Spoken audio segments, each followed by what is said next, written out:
dhuguma garuu waan kana dubbii haasawaa miti dubbiin tuni dura nama qabatamarraa dhageesse moo akkamitti sila dhuguma Ara fuudhuun isaa wallahi fuudhee jira. Wallahi lazim fuudhee jira ndee maali an abbaa ilmaan kiyyaa akkamitti dhala irra kaawaa an maakiyyaa waa daa'ima ta'e an kun caaraa ilmaan kiyyaa waan ta'eef an haasaa jira bar. Wallahi lazim fuudhee jira. Ndee ijoollee yeroo beeyoo as jala jiraatta ijoollee inshaallah warri beeytan ergadha. Hawaasa hundatu beeka warri Itoophiyaa jiru. Tumee fuudhe mucattii jaalattee osoo hin taane tumee fuudhe mucattii daa'ima osoo barumsaa galtu daa'ima waggaa 15 kan inni fuudhe. way good hay seerriin jiru aboo miciyyoo harkaa baasa tanaawu bikka hin qabannee kabraa fuudhaa fuudhaa warri baaleedhaa gabbaati miciyyoo xiqqoo Sifu saamay kumundi keessanuu awwanni gaafachuu fedhe akkaawuntii irratti walitti qabame sani akkaawuntii mataa akka dhuunfaa isaati moo raayyaa abbaa mancaa jedhaatiin hin turte isa irratti walitti qabame moo akkamitti baasuu danda'e inni?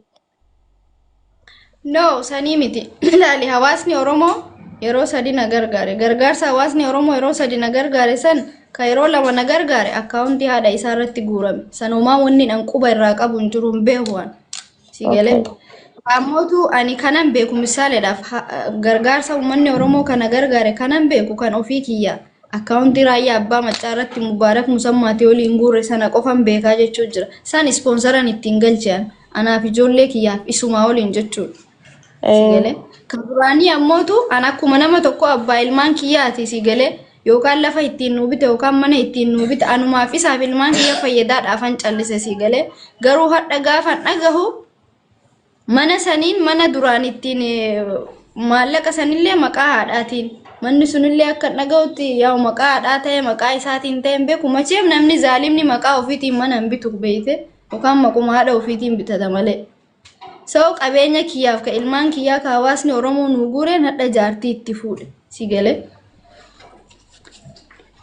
So magaalaa Marooba keessa bitate namni biyya keessaa dhaqee waan kana addaan baasee seera jala deemuu hin danda'amu.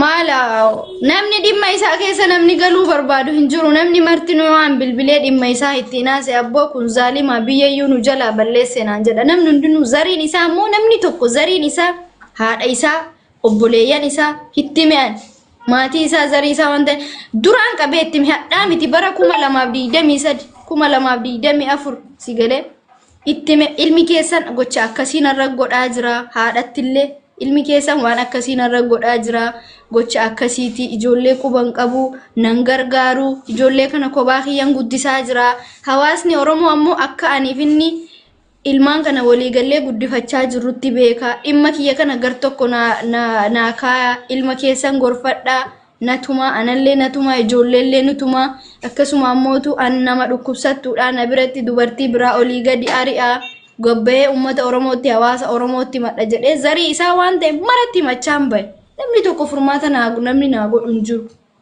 Gocha kana hunda obsee waliin rakkadhee mana hidhaa keessatti illee gaafa inni hidhamu waliin xaaree namni hawaasni biyya kanaa namni martuu ni beeka badii inni hidhamee biyya galas.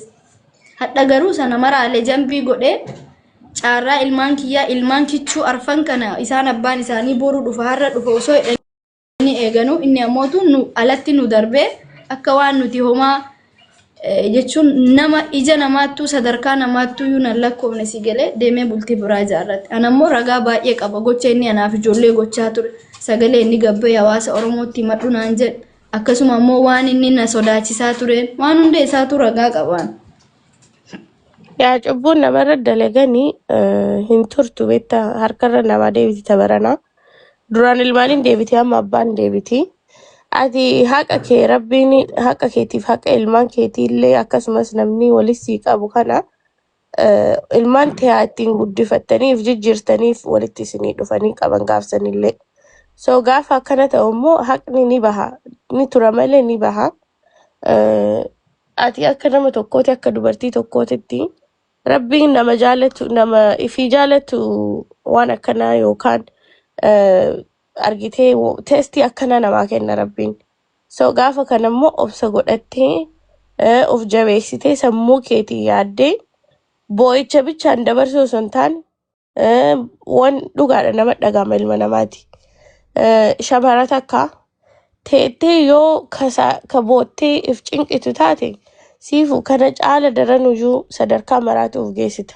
Miti kan nagu jiru miidhaa ilmaan kiyya kaleessa miidhamte an miidhamee badii isaatiin ittiin boqasamaa ture har'as an gargaarsa tokko hin barbaadu an maallaqaa miti kan na boochisaa jiru hiccitii jirtu beeka madaa kiyya naa beeka gocha inni anaaf ilmaan kiyya irratti ka inni barakiinaa fuula keetti naqeedha namni feemasoonni kaayiroo keessa jiran namni ollaanan jiru an nama hundattuu himadhee jira sagalee na waraabbattanii qofa hin deeminaa dhimma ilmaan kiyyaa kan gar tokko naa buusan amma waan isinii mul'isu waraabbadha.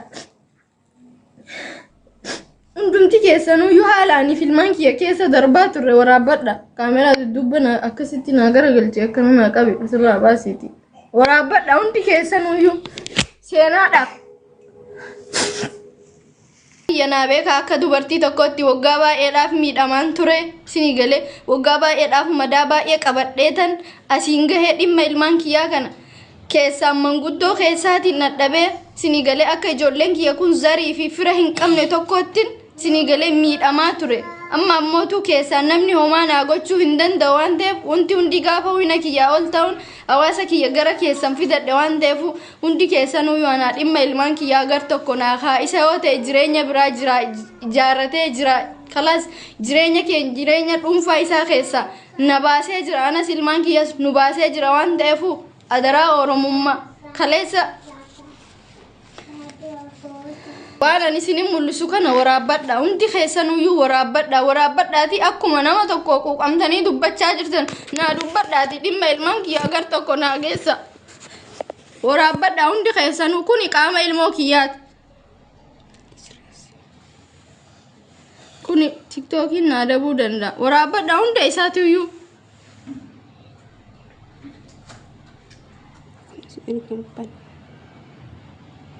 maybe tiktokin no dabuu danda'a kuni gocha inni anaaf ilmaan kiyya irratti gochaa ture waraabbatanu jedhe waraabbadha hundi keessanuyyuu inni no ittan qoy kuni qaama ilmaan kiyyaati waraabbadha hundi keessanu kun jismii ijoollee kiyyaati isinii galee kunis qaama ilmaan kiyyaati kun qaama kooti kunis qaama kiyya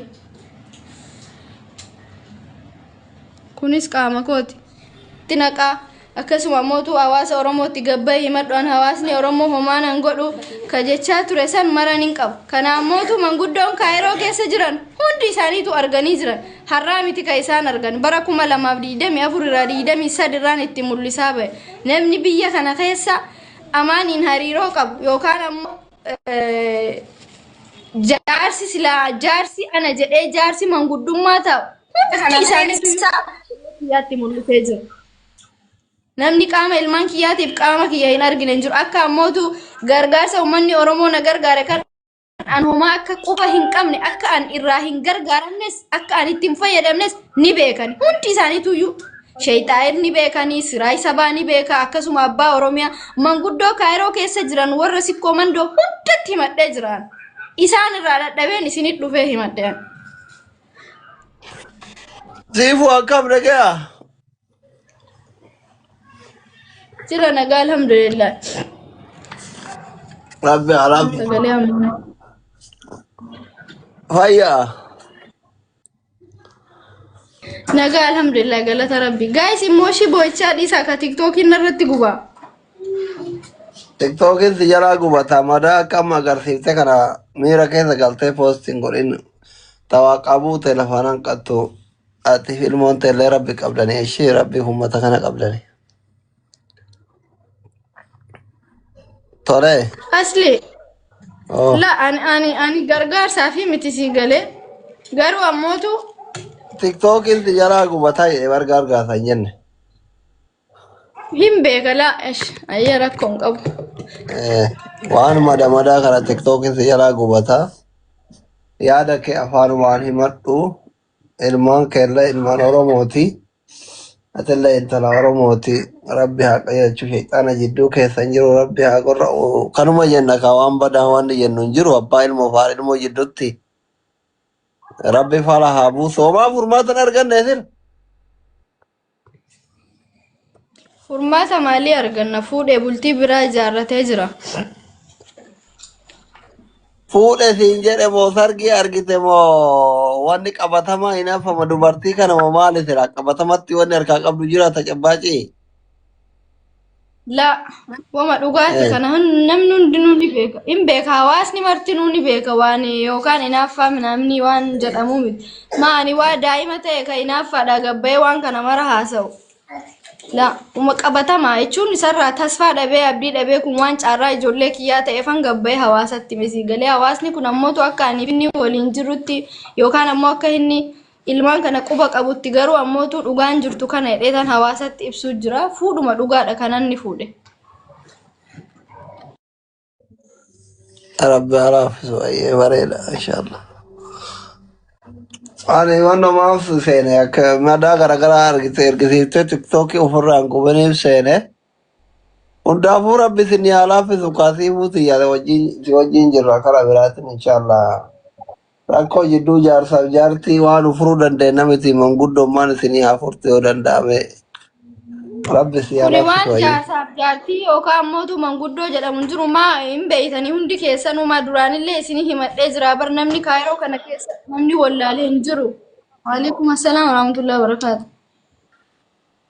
Hawaasni lafarraa hundi isaatu iyyuu ni beeka hadhaa miti isiniin jedhan hadhaa miti kan hawaasni dhimma kiyyanaafi osoo sooshaal miidiyaarra ni beekani asliin faallee hamma eega dubbiin eega amaan biyya galeellee waan rakkoo kiyyaa fi rakkoo amaan maal akka ta'e yookaan hagam tokko akka waliin jirru hagam tokko akka walii galtee qabnu yookaan ammootu ispoonsarri keenya kun haala akkamii keessa akka jiru namni Ijiptiin keessa jiru namni wallaale hin jiru namni tokko ammootu Homa namni furmaata wayillee naalaata hin jiru. Namni furmaata naalaachuu hin danda'u. Wanni kun huyna kiyyaa ol ta'ee jennaanan isinitti madde miidhamee jira waggaa kana hunda miidhamee taa'uttan ture.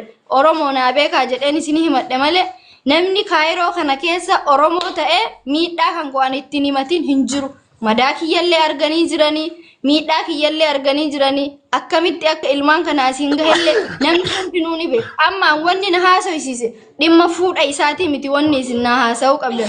Keezii ilmaan kiyyaa kana akkamitti akkan oofadhu akkasuma ammootu makiinaan kun maqaa isaatiin jirti akka inni maqaa kiyyaa maqaa ilmaan kiyyaatiin naa deebisu akka na duuballee gurguruudhaaf yaalaa ture yookaan ammoo uummataan bilbilee gurguraa naa ergaa jedhaa jiru. Hawaasni biyya kana keessa jiru hundi isaatu ni beeka. Akkasuma ammootu maallaqa Galee jaartii biraa fuudhe jettanii manguddoon biyya keessa jirtu yoo manguddummalleen ta'e kadhatanii yoo irraa fuudhanii imeela paaswoordii sii kennan malee sii kennaniitiin ati karaa yoomee ittiin jijjiiratte malee furmaata kana kun amma humna kenna oli barsira osoo waan ofiin dandeenyu taane sii goona osoo gargaarsa warra miidiyaa kana taate sii goona bakka imeeliin isa harka jirutti bakka moo isin faayilii isaa kana jala jirtanitti meenu maaluma sii godhuu dandeenya siifuu kiyya waan kana nuti moo'ixaa isaan qabnu humna kenna oli nama 5,000 si dhageeffataa jiru kana keessa namni isatti nu caalaa itti dhiyaatu ilmaan kee kanallee yaadu biyya keessa jiru yoo jiraate imeelii paaswoordii san irraa fuudhee akkasii ergan godhuudha malee